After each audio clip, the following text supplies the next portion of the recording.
"I've got a spare room," he said, "and the well out back came in at 40 feet, and neither one of them cares where your dresses came from." Snow was still melting off the shoulders of his coat when he said it. On the trestle table behind him sat a stack of folded second-hand coats, sorted by size, every last one of them somebody else's cast-off before it was anybody's warmth. Lillian Shaw was 29 years old, and she made her living out of what Sweetwater Bend threw away. Rags, bones, broken buttons, a dead man's Sunday jacket turned and mended and sold for $2 to a family who would never admit where they bought it.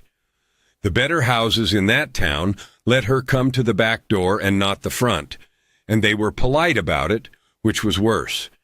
And now the banker had a paper in his safe with her father's signature at the bottom of it, and that paper said the land and the water under it had never been hers at all.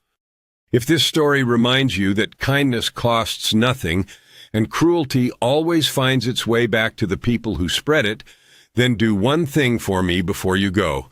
Drop a comment and tell me which part landed hardest. If you are new here, subscribe and turn on notifications, and I promise the next story will be even harder to walk away from. Thank you for staying until the very end. I will see you in the next one, because here is what she stood to lose. It wasn't a fortune, and it wasn't a name anybody envied. Just 160 acres of dry grass, a hand-dug well that had failed her through 2 seasons, and the last thing on this earth her father's hands had touched. Ignatius Ashcroft wanted the water. He was a patient man about it, and he never once raised his voice. She had been called worse things than a rag woman. In a workhouse laundry in Boston, they had not called her anything at all. They had stitched a number into her collar and used that instead, and she had answered to it for 4 years, and some part of her had gone on answering to it ever since. So why would a quiet man, a man who kept his hat on indoors and turned his head a certain way whenever anybody spoke to him, offer a room and a well to the one woman in that town nobody wanted seen at their front door? And what do you think she was actually afraid of? It wasn't poverty, and it wasn't the banker. Just being made small again, in front of everyone, by people who smiled while they did it. Tell me where you are listening from tonight. 3 months before that snow, it was October, and the wind in Sweetwater Bend smelled like burning cottonwood and cold iron. Lillian Shaw came up the alley behind Fielding Street with her handcart, and she knew the order of the back doors the way other people knew the order of hymns. The Vances first, because Mrs. Vance rose early and liked to be done with unpleasant business before her breakfast. Then the Hollowells.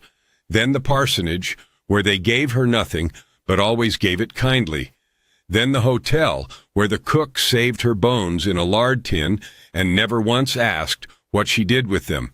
The cart had one bad wheel that sang on every third turn. She had gotten used to the sound, the way you get used to a person's cough in the next room. At the Vance gate she waited. She always waited. The rule was unwritten, and everyone in that town understood it perfectly. You did not knock at the front of a better house, holding a sack of other people's rags. So she stood at the kitchen steps, with her hands folded, and the hired girl came out with a bundle of worn shirting and a pair of boys' trousers gone through at both knees, and behind the hired girl, in the warm yellow doorway, stood Mrs. Vance with a cup of coffee she did not offer. 14 cents for the lot, Lillian said. 10, said Mrs. Vance. 12, and I will take the flour sacking, too. Mrs. Vance considered that the way a woman considers a bruised apple. Then she said, "You may have the sacking. I do wonder that a person can bear to make a living out of what other folks are finished with." She said it pleasantly. That was the thing about Sweetwater Bend. Nobody in that town ever needed to be cruel out loud. Lillian counted the coins into her palm and thanked her and wrote the weight in the little book she kept in her apron pocket and moved the cart on down the alley with its one singing wheel. She was 29 years old. In a town where girls were promised at 17 and settled by 20, that number sat on her like a coat cut for somebody larger. She had heard it said, not to her face but near enough to her back, that Lillian Shaw had gone past her season, that she had let her years go by, hauling other people's cast-offs, and now the years had gone by. Nobody meant it as a knife, they meant it as arithmetic. Her origin was plain, and she never dressed it up. Her father had come out of Ohio with a wagon and a mule and a stubbornness that outlasted both, and he had put his name on 160 acres of dry grass 8 miles east of town, and he had dug a well in it with his own hands and his own back and a borrowed bucket. Her mother died the second winter. Lillian was sent east to an aunt who died too, and after the aunt there was the workhouse laundry in Boston, where she stood 11 hours a day in steam that ate the skin off her knuckles, and where they did not use her name. They used a number stitched into her collar in white thread, 4 years of it. She came back west at 21 to a father with a cough in his chest and a Wells that was already going shy on him, and she stayed, and she buried him, and she kept the land. The land was the last thing his hands had touched. She said that to herself sometimes, out loud, when the wind got bad. The trade had come to her the way most things come to a woman alone, not by choosing, not by ambition, just by looking hard at what was left and finding the one thing nobody else wanted to do. Rags went to the paper mill agent in Rawlins by the hundredweight. Bones went for buttons and black. Broken buttons went into a jar, and then onto cards, and then back out again for a penny each. And the clothes, the good ruined clothes, those she washed and turned and mended by lamplight until the worn side was the inside, and then she sold them cheap to families who would have died before admitting where they got them. She had a rented room off the harness shop with a window the size of a Bible and a stove that drew badly. Every board in it was hers by the month, and nothing in it was hers by right, except a wooden box of her father's papers and the deed to the 160 acres and the acres themselves, waiting out east under the frost with a dead well in the middle of them. On Sunday she went to church. She always went. She sat in the fourth pew from the back on the north side, alone, in a black dress she had made out of 2 other black dresses, and she sang the hymns in a low voice, and she liked the building. She liked the smell of cold pine and lamp oil and wet wool. She liked the 11 seconds of quiet after the last note, when nobody in that room was anybody in particular. It was after, at the supper in the vestry, that the town did its real work. She stood by the door with a plate she had not touched. Mrs. Hollowell was telling 3 other women about a coat. "My husband's gray coat," she said, "the one with the velvet at the collar. I gave it away in the spring for charity, and last month I saw the Tuttle boy in it, turned, mended, wearing it to church." "Well," said Mrs. Vance. "I don't say it was wrong," said Mrs. Hollowell. "I say a person ought to know that a thing given in charity has been sold on. There is money being made off our leavings, and it is being made by somebody who sits in this room." None of them looked at Lillian. That was the courtesy. They arranged themselves so that not looking at her was the most eloquent thing in the vestry, and they went on eating their pie, and Lillian set her plate down on the corner of the table and went out into the cold with her chin level, because she had learned in Boston that the trick was not to hurry. The wind had come up while they were inside. Her cart was where she had left it against the churchyard fence, loaded from Saturday, and the bad wheel had finally done what bad wheels do. It had split along the felloe and gone over, and the whole load of sorted rags and 1 sack of bones lay spilled across the frozen churchyard path in front of God and everybody. She knelt down in her black dress and began to pick it up. Behind her, people came out of the vestry in 2s and 3s. She heard the talk drop and rise again as it went around her. Somebody's boy laughed, and somebody's mother hushed him, and that hushing was louder than the laugh. Then a shadow came over the spilled rags and stayed there. He did not say anything for a moment. She looked up at a man in a canvas coat with a hat he had not taken off, even coming out of a church, and a beard gone iron at the jaw, and he was looking at the wheel and not at her, which she understood later was the only reason she was able to keep her face. "Fellows cracked through," he said. "Hub's sound." "I know it," she said. He crouched and turned the cart up onto its good side with one hand under the axle like it weighed nothing, and held it there. "Load it," he said.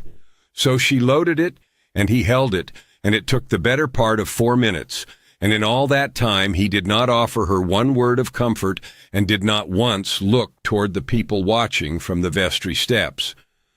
When it was full, he set it down easy on the split wheel and said, "It will roll if you keep to the left of the ruts. Take it to Bowman at the smithy tomorrow and tell him Ridge said to make you a new fellow out of the ash he has behind the shop. Do not let him charge you for the ash." Then he picked up the sack of bones that had rolled clear into the dead grass, and he weighed it in his hand a second, and he set it on top of her load, and he said, "You want more of these? The hotel throws out a barrel Thursdays before dawn. Cook lets it sit in the alley. I know that too," she said. He nodded once, as though that were a satisfactory answer, and touched his hat brim, and walked off toward a bay horse tied at the far end of the fence. Another small thing she noticed. When she had spoken to him from his left, kneeling, he had not answered. When she said it again from the other side, he had. She asked the parson's wife later who that was. "Jackson Ridge," the parson's wife said. "He has the place out past the North Fork. He is 43 years old, and he has never once been to a social, and I have given up asking. Keeps to himself. Nobody rightly knows what he has out there." That was the whole of it. No kindness spoken, no pity offered. Just a hand under an axle and the name of a man at a smithy. She pushed the cart home to the left of the ruts, and it rolled. And on her door, folded once and wedged into the latch, was a note in a clerk's careful hand, asking Miss Shaw to call at the bank at her earliest convenience regarding the matter of her father's estate. 2 days later, she went to the bank. The room where Ignatius Ashcroft did his business smelled of good cologne and cold ash and the ghost of whiskey that had been poured for other people. There was a clock, and the clock was loud, and the floor was waxed. Lillian stood on it with the cart handle grease still under her nails, and understood that everything in that office had been arranged so a person would notice her own hands. He rose when she came in. He held her chair. He was courteous in a way that cost him nothing. "Your father," he said, "was a fine man who did not always keep a clear head about paper." He opened a folder and turned one sheet toward her, face up, and left his fingertips resting on it as though it might catch cold. She read it. She read the date and the description of the 160 acres and the mention of water rights in the same breath as fence line, and at the bottom she read her father's name. She knew that name the way she knew the singing wheel, and what sat in her chest was not disbelief. It was something quieter and worse, because the letters leaned the right way, and the S was made the right way, and whoever had done it had studied him. "He never signed a thing like that," she said. "Men sign a great many things when they are tired," said Ignatius Ashcroft, and he did not raise his voice, and he never would. "Come back to me when the weather clears. There is no hurry in it, Miss Shaw. I am a patient man." She walked out past the teller's window and the polished spittoon and into the wind, and she did not hurry because she had learned in Boston that the trick was not to hurry. That night she took the wooden box down off the shelf and went through every paper in it twice. The deed, 2 receipts for seed, a pressed letter from Ohio in her mother's hand, nothing else, and a thing her father had said in his last February came up out of her like a stone turning over in a creek bed. He had been sitting up against the ticking, coughing, and he had taken hold of her wrist and said, "I set it down proper, Lillian, where it will keep. Do not fret about the water." She had thought it was the fever talking. She had been 25 years old and washing his sheets in snowmelt, and she had thought it was the fever, and she had let it go by. She put the papers back in the box and put the box back on the shelf and blew out the lamp. The next morning she took the cart to Bowman at the smithy and said Ridge had told her about the ash behind the shop. Bowman looked at her a long moment, and then he looked at the split fellow, and he said, "Well, if Ridge said it." He charged her 40 cents for the labor and nothing for the wood. The first Thursday in November, she came up the alley behind the hotel at 20 minutes before dawn, and the barrel of bones was there where the cook always left it, and Jackson Ridge was standing beside it with his hat on and his reins in his hand. She stopped. The cartwheel stopped singing. She had not asked him for this. She had not asked him for anything. "Bad lift," he said. "That barrel. He bobbed. Take it wrong, and it will put your back out for a month." Then he set his boot and got both hands under the rim and lifted a barrel of frozen hotel bones into her cart the way another man lifts a hat off a peg. He set it down easy. He stepped back. He touched the brim and got up on the bay horse and rode out of the alley, and the whole business had taken less than a minute, and he had not once said good morning. The next Thursday he was there again. The one after that he was there again. By the fourth Thursday she had stopped stopping. She came up the alley, and he took the barrel, and she held the cart steady with her hip, and that was all of it. And she went home with her hands unwrecked and her back straight, and she sat down on the edge of her bed in the dark and did not know what to do with the feeling. Another small thing she noticed. He always came around to stand on her left, which put her on his right, and she had thought at first it was where the light was. On the second Thursday in November, there was a barrel of water in her cart, too. She looked at it. Clean water, brimming, with a board floated on top to keep it from slopping, and a rope grommet on the rim so a person could tip it without lifting. "I did not buy that," she said. "No," he said, "I cannot pay for it." "No," he said again. Then he seemed to decide that was not enough, which for him was a considerable expenditure. "Well came in at 40 feet, he said. "It does not know how to quit. I run a string of horses, and there is water enough left over to drown a church. You wash rags. Rags take water. That is arithmetic, not charity." She stood there in the alley with her breath going up white. "I haul on Thursdays anyhow," he said, and rode off. The plain reason was this, and he never gave it to her, and he would not have known how. Jackson Ridge had spent his younger years scouting ahead of cavalry columns in country where a man's whole life came down to whether he had guessed right about water. He had learned the price of a dry hole in a currency nobody in Sweetwater Bend had ever been asked to pay. So when he sank his own well, and it came in sweet at 40 feet and kept coming, he did not think of it as luck.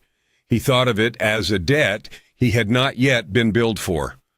He had a paper in a tin box under his floor with a federal seal on it, granted for services the town knew nothing about, and he did not intend to explain, and that paper said the water was his, and he had read it exactly once.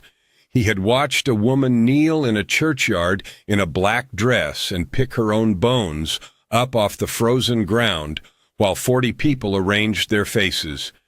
She hauls water 3 times a week, he thought, and I have more than I can use, and I go by there anyway. That was the whole of his reasoning. There was no more to it than that. It never occurred to him that it was a kindness, and if you had told him so, he would have turned his head a little to be sure he had heard you right, and then he would have changed the subject to the weather. The third week of November she had blankets. She had bought a lot of ruined bedding out of a hotel in Rawlins, sight unseen, on the freight agent's word, and half of it was scorched, and the other half was only dirty. She washed it in his water. She turned the scorch to the inside. She bound the raw edges with strips off the flour sacking Mrs. Vance had let her have, and she made 9 blankets out of what a hotel had thrown away, and she carried them to the alley on Thursday because she had no better place to sell them. He looked at the stack a while. "What do you want for them?" he said. $1.10 apiece, she said, and heard her own voice go careful at the end of it, the way it always did. He counted it out, not for one, for all 9. He counted it into her palm in silver and had her say the total back to him, and when she said $9.90, he said that was his figure too, and put the blankets under the tarp in his wagon bed. She did not ask him what a man does with 9 blankets. It was the only sale she made all month where nobody had said the word bargain, and nobody had looked at her a certain way, and she was not going to be the one who spoiled it. Another small thing she noticed: he never once asked her to come down on a price. The first real snow came on the 8th of December and stayed. Her stove had drawn badly since the day she rented the room, and in December bad drawing meant smoke along the ceiling and a cold that got into the bedding. He came by on a Thursday with a length of stovepipe across his saddle like a rifle and did not explain himself. He took her stovepipe down. He held the joint up to the window light and turned it so she could see where the seam had gone soft and let the draft die. 2 feet of rise, he said. That is all it wanted. 2 feet of rise, and it will pull like a chimney. He was on his knees on her floor with soot to the elbow. She held the pipe steady while he worked the wire, and their hands were on the same length of tin, 4 inches apart, and then 2, and then his knuckle came against the side of her finger as he turned the joint home. Their fingers almost touched. Almost. He said, "There," and stood up and washed at her basin and put his hat back on. That night the stove pulled like a chimney, and the room got up to a heat she had not felt in that building in 3 winters, and she lay in the dark listening to it draw, and she thought, he did not ask if he could. He did not tell me he was going to. He looked at a thing that was making my life harder, and then it was not making my life harder. The week before Christmas, she took the empty front room off the harness shop for $2 a month. It had a window on the street, a real one, and a floor she scrubbed twice. Bowman had a trestle table in his loft with a leg he had never gotten around to mending, and he sent word by the Tuttle boy that she could have it if she could get it. Jackson Ridge brought it down in his wagon on a Thursday, mended the leg with a strip of ash and 4 screws, and set it against the long wall. She folded her coats on it, sorted by size, smallest at the near end. He stood in the doorway with the snow melting off him and looked down the length of that table for a while. Then he said, man could find his size without asking anybody. That was all. It was, she thought later, the finest thing anybody ever said about her work. By the second Saturday she had a shop, and by the third Saturday she had a ritual, and she never knew which of them started it. He came in on Saturdays around 10 in the morning. He hung his coat on the nail and kept his hat on, and he sat on the crate by the stove, and she poured coffee into the 1 cup with a handle and the 1 cup without, and he took the one without every time. They talked about weather and horses and the price of ash. Sometimes they did not talk at all for 10 minutes together, and it did not go strange, which she had not known was possible with a man in a room. He always took the crate on her left. Another small thing she noticed. When a customer came in behind him and spoke, he did not turn his head to look. He turned it to hear first, and then his eyes came around after, a half-beat late, like a man catching up to himself. She thought about that all one afternoon and said nothing about it, then or ever. The Saturday after Christmas, she told him about Boston. She had not planned to. He had asked plainly, without leaning in, what she did before she came back west, and she found that she answered, A laundry, she said, in a workhouse. 11 hours standing, 6 days out of 7. There were 60 of us, and they did not use names. They stitched a number into your collar in white thread, and they called you that. I answered to it for 4 years. The stove ticked. Outside a sleigh went by with a bell on it. She waited for the thing that always came, the soft face. Oh, my dear, the pity that put a person 3 inches lower in the room.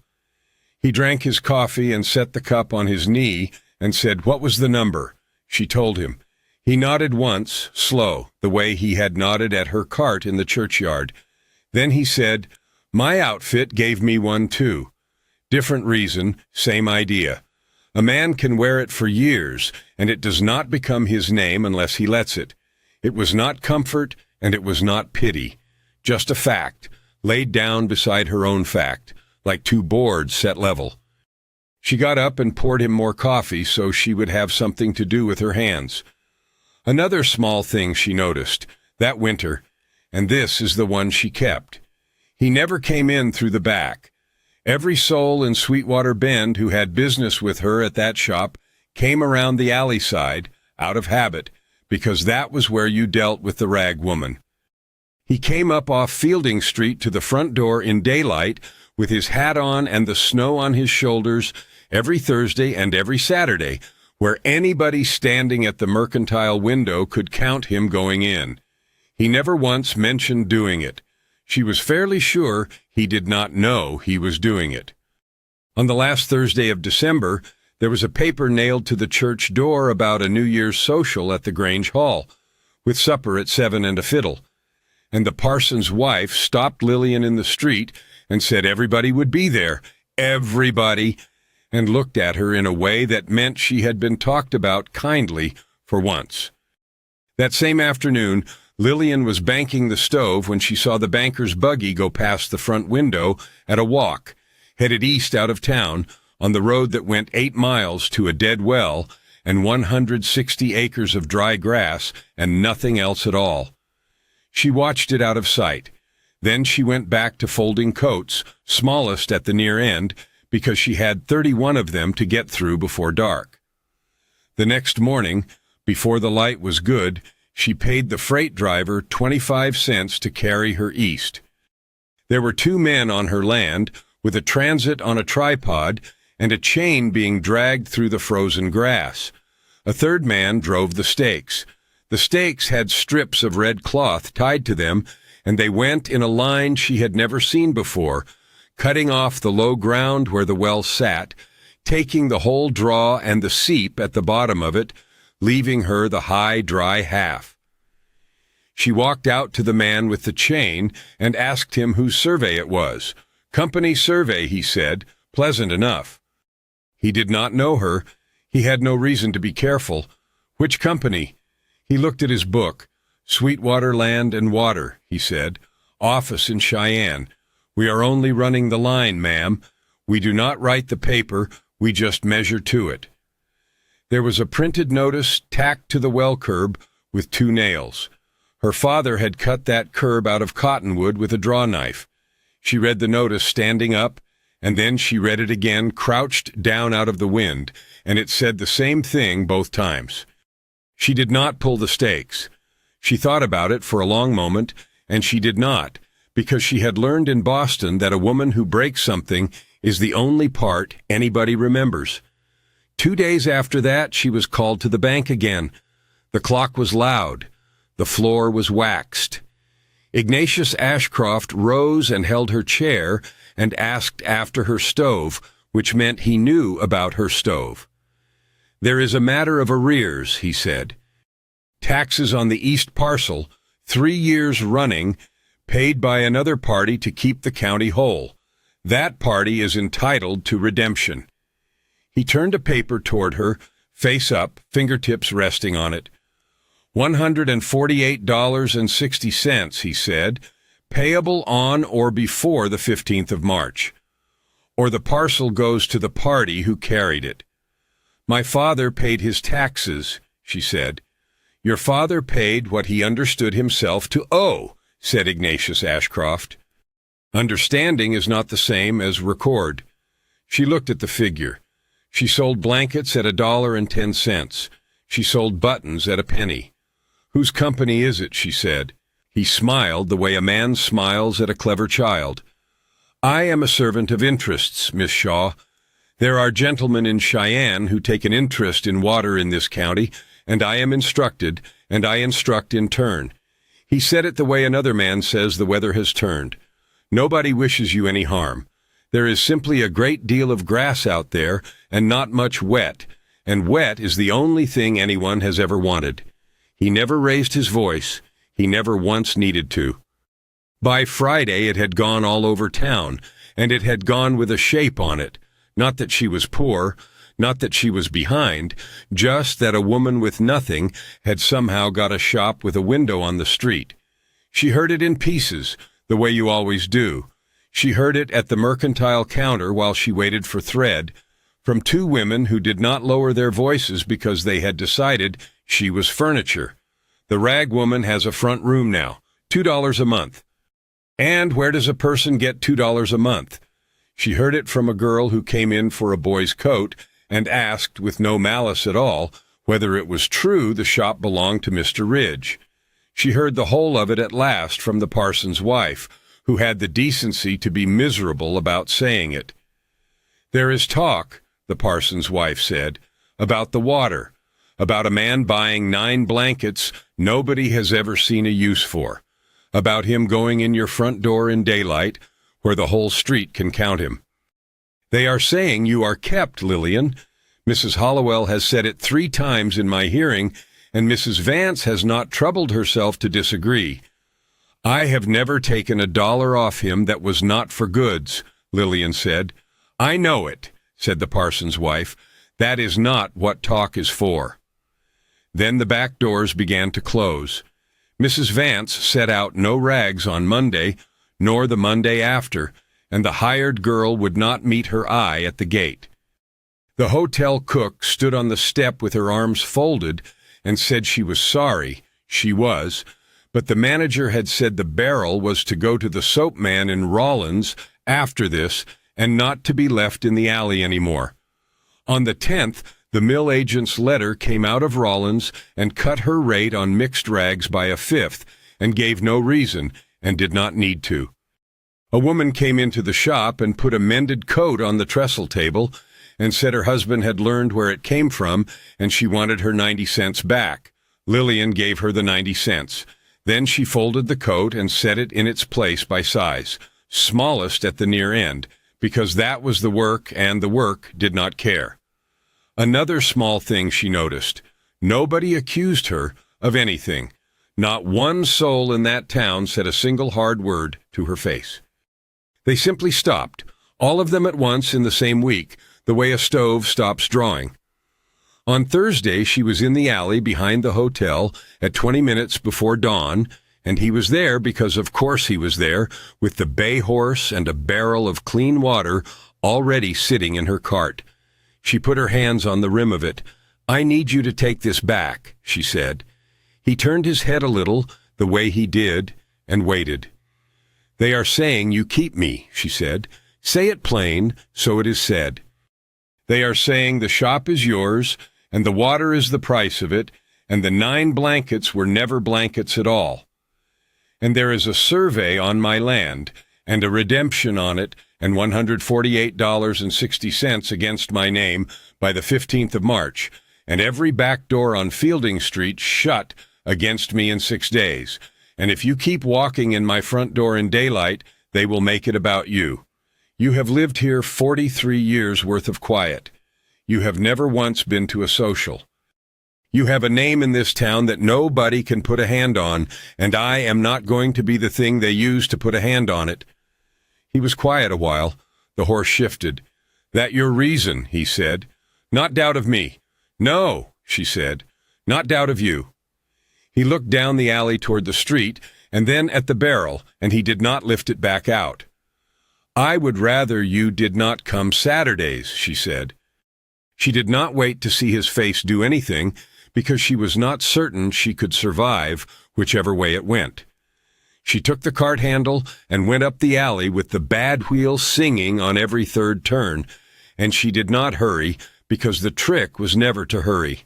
That Saturday at 10 in the morning, she poured 1 cup of coffee instead of 2 and set the other one, the one without a handle, back up on the shelf.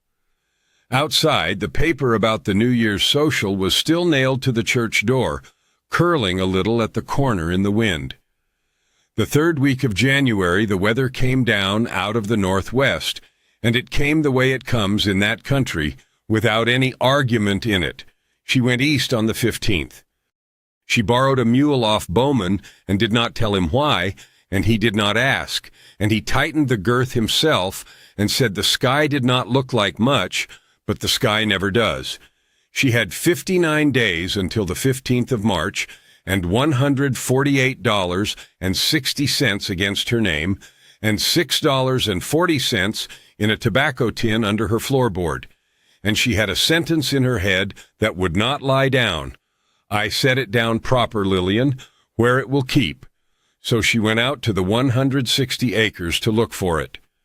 She looked in the dugout where her father had wintered the first 2 years, and the roof of it had come in, and the sod had gone to ice. She looked in the collapsed lean-to. She got down on her knees at the well curb her father had cut out of cottonwood with a draw knife, and she felt along the underside of it with her bare hands for a nail, a tin, a rolled thing wedged in the crack, and she found frozen mud and the 2 nails holding the company's printed notice and nothing else. The wind changed at about noon. She noticed it because the red cloth on the survey stakes all stood out the same direction at once. By the time she got the mule turned, there was no road. There was gray, and the ground was the same color as the air, and the snow came level instead of down. She knew the road went west, and she knew west was to her left cheek, and she held it there and walked and led the mule, and she did that for a while, and then she was not certain about her left cheek anymore. You already know how that kind of quiet feels. It is not the quiet of a room. It is the quiet of no landmark in any direction. She did not know how long he had been out there looking. She heard the bay horse before she saw it. Bowman had told him about the mule. He did not say anything about it. That was the mercy in him, and she understood it even then, with her lashes frozen together. He put her up on the horse and put her hands inside his coat pockets, which were dry, and he walked at the head with the mule's rope in his fist, and he went northwest into it instead of west, which was wrong, and she opened her mouth to say so and did not.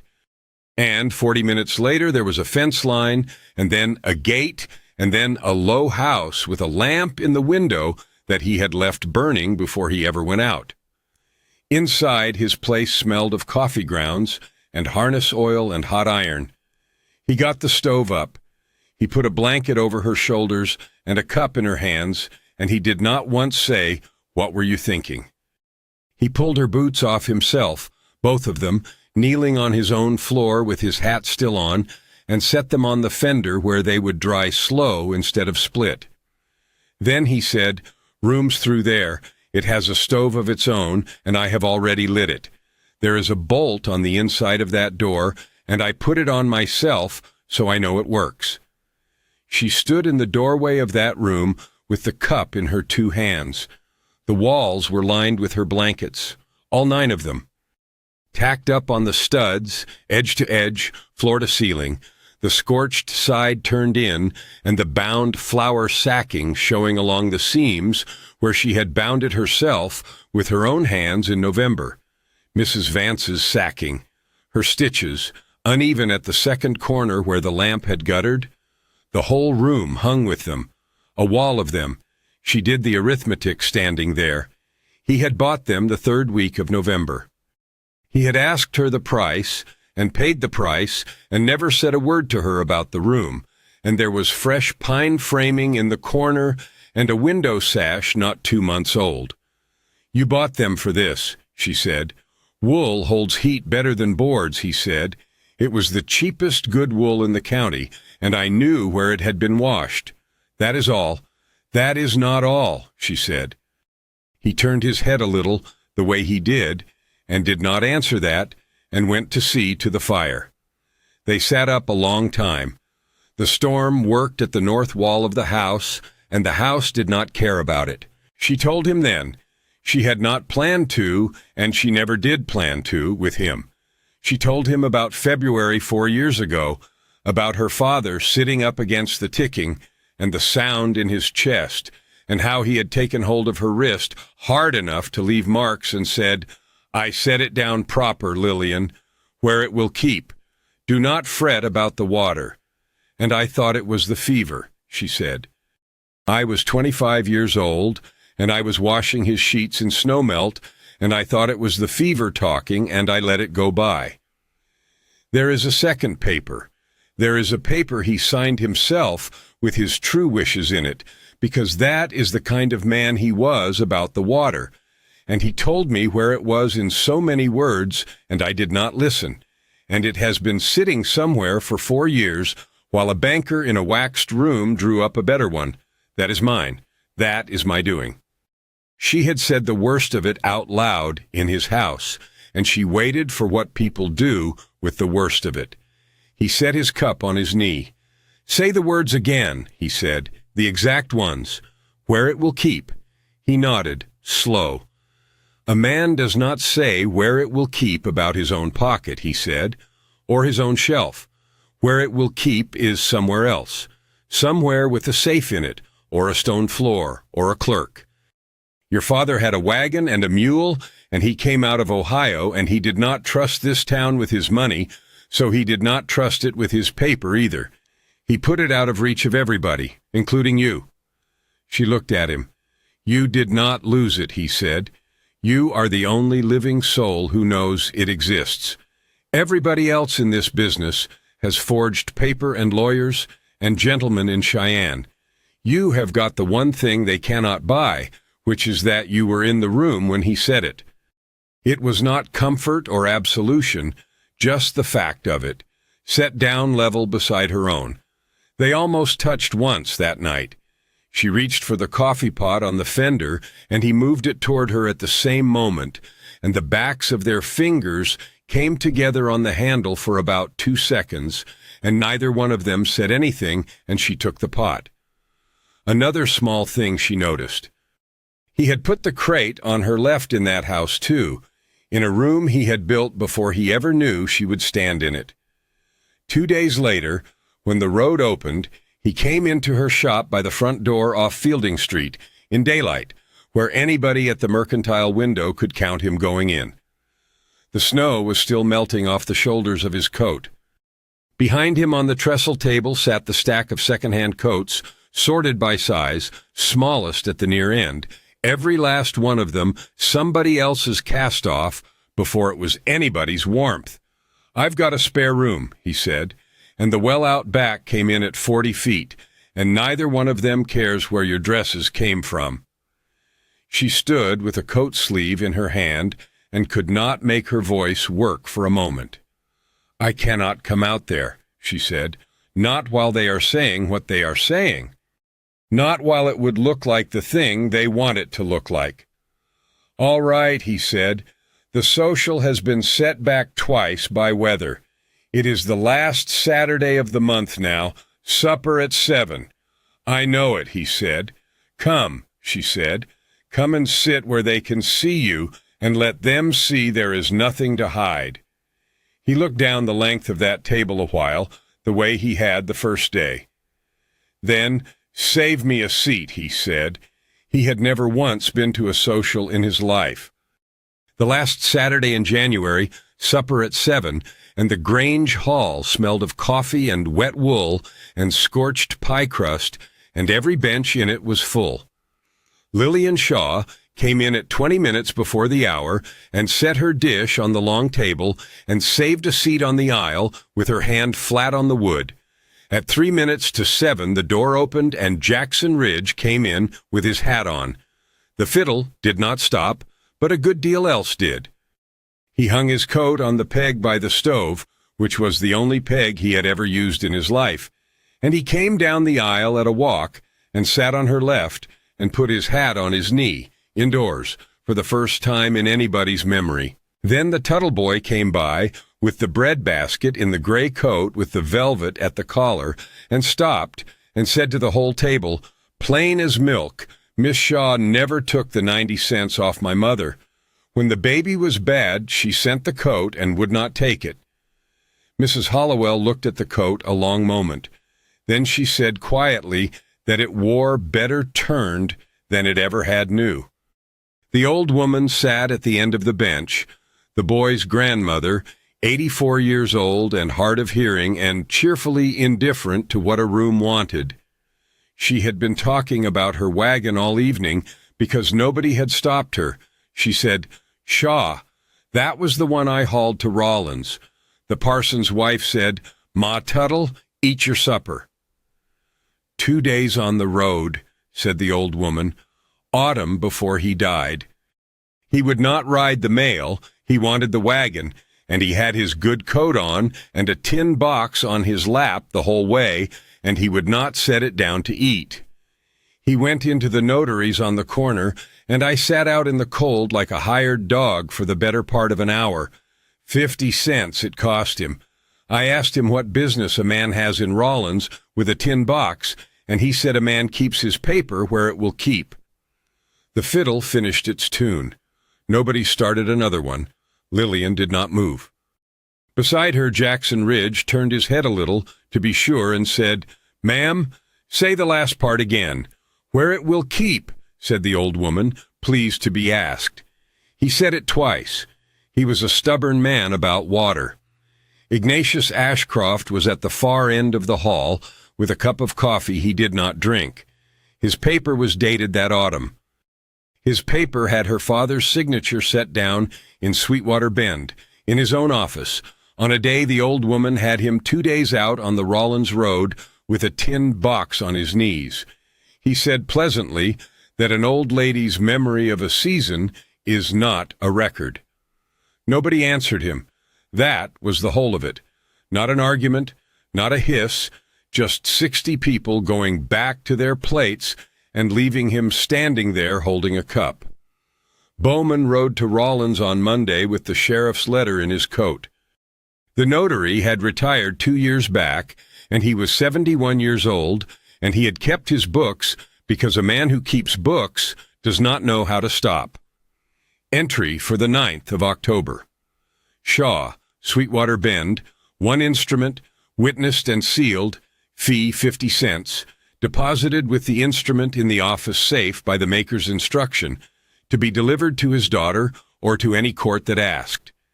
It had sat in that safe for 4 years, 2 days' ride from her front window. It gave the water to Lillian Shaw. It gave the draw and the seep and the 160 acres in her father's own hand, with a line at the bottom in his plain spelling saying he had heard what men were coming to want out of that county, and he intended to be ahead of them. The rest went the way those things go, without any drama in it. The clerk with the careful hand came in and set down a written statement, unasked, about a signature traced at a window on a winter afternoon, and said he had wanted to do it since December and had been a coward about it. The county attorney took the survey off the record. Sweetwater Land and Water, office in Cheyenne, sent no one. The gentleman who take an interest in water took an interest somewhere else. They asked Lillian in the hall at the courthouse whether she wanted charges pressed on the man himself. She stood there in her black dress, made out of 2 other black dresses, and thought about it honestly, and then she said, "I have the paper my father signed. That is what I came for. I am not going to spend the rest of my life carrying him around." The bank kept him on 5 months, and then it did not. He was still in that town for a while after. He still lifted his hat on Fielding Street. And nobody was rude to him, and nobody crossed the road, and nobody asked his opinion about anything ever again. On the 4th pew from the back, north side, Mrs. Vance moved over and made room, and set out her rags on Monday like she had never stopped. The snow went off the high ground in March, and the road east turned to mud, and in the first week of April 2 men came out from Rawlins with a windlass and a bucket and 40 feet of new rope, and Jackson Ridge paid them out of his own pocket and told her she could settle it in blankets. They went down 20 feet past where her father had stopped. She was standing at the curb her father had cut out of cottonwood with a draw knife when the man in the hole hollered up. He did not holler anything dramatic. He said, "Ma'am, you had better send that bucket down again because I am standing in it." She put her hand flat on the wood of the curb and kept it there. Wet came up in the bucket, cold enough to ache the teeth, tasting of iron and stone and nothing else. Jackson Ridge drank a dipper of it and looked at the seep in the low ground and said the draw had been holding it all along, that her father had guessed right and only quit 20 feet shy, and that a man who guesses right and quits shy is still a man who guessed right. He said it looking at the water and not at her, which was the only reason she was able to keep her face. They were married in May, in the church, in the fourth pew's plain sight, and there is nothing in this story about the kiss because there was not one for anybody to see. What there was this.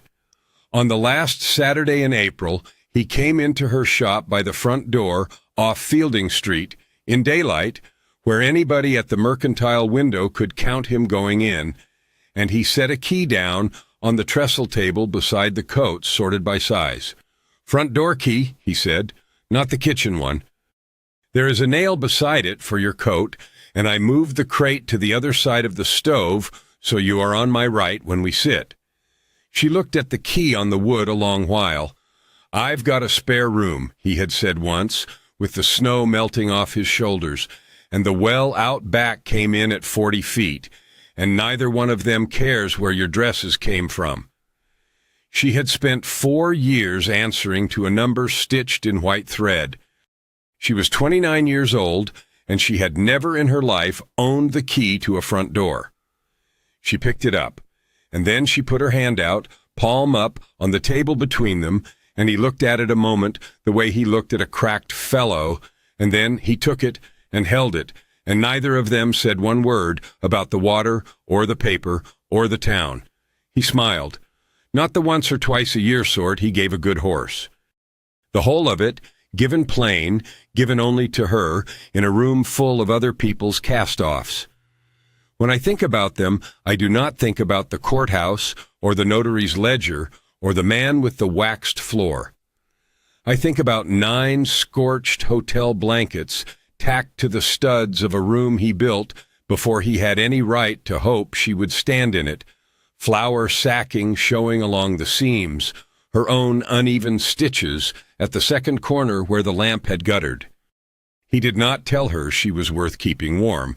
He nailed it to the wall and said wool holds heat better than boards. If this story stayed with you, tell me where you're listening from and what moment touched you most.